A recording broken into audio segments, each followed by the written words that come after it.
একটা কবিতা আছে, বুখারী শরীফের হাদিস, আমার নবী সাল্লাল্লাহু আলাইহি ওয়াসাল্লামের চেহারা সম্পর্কে হযরত আব্বাস রাদিয়াল্লাহু তাআলা এই কবিতা আবৃত্তি করেছেন।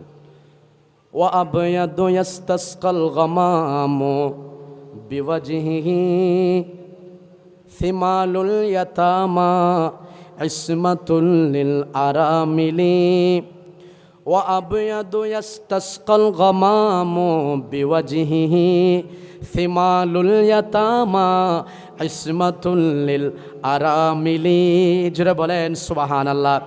হযরত আব্বাস বলছেন, ও আবিয়াদু, আমার নবীর চেহারাটা এত শুভ্র, এত সুন্দর, এত সাদা, যে চেহারার বৈশিষ্ট্য হলো এই চেহারার উসিলা দিয়ে যদি বৃষ্টি কামনা করা হতো, আল্লাহ পাক আকাশ থেকে বৃষ্টি নাজিল করতে। সুবহানাল্লাহ।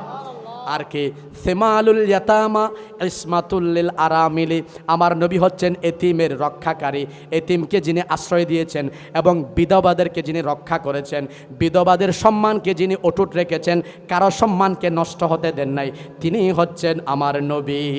সুবহানাল্লাহ।